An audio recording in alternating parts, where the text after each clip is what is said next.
I am a woman in the National Guard, and I have a story to tell about what the environment is really like inside.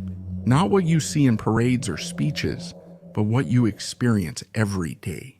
I got to know a colonel who had been in charge of the battalion since he arrived.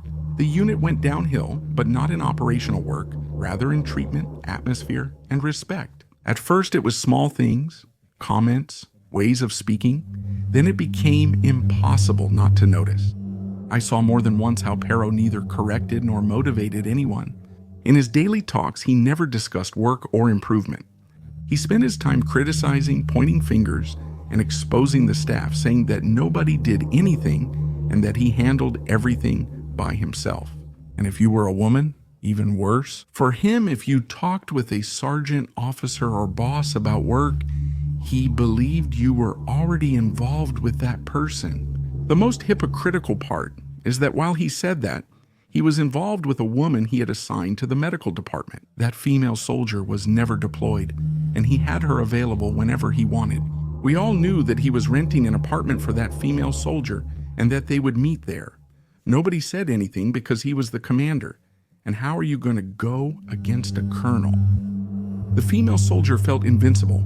She'd openly claim in the dorm that a single word from her could transfer any fellow soldier to another company. And it wasn't a lie. I saw it happen more than once. I also got to see how the sergeants who tried to keep order in the dormitory if she didn't like them didn't last long. She'd complain and changes happened the next day. On the other hand, there was a favored sergeant whom Colonel always showed off as the only one who did a good job.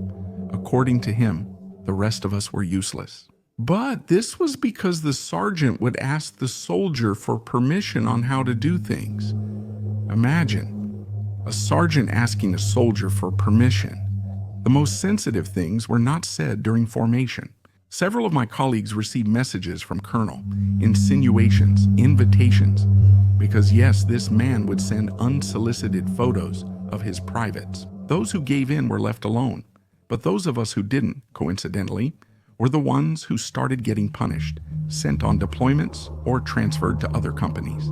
Despite everything, in his talks he discussed morals, discipline, and forbade relationships within the battalion, as if we didn't know what he himself was doing.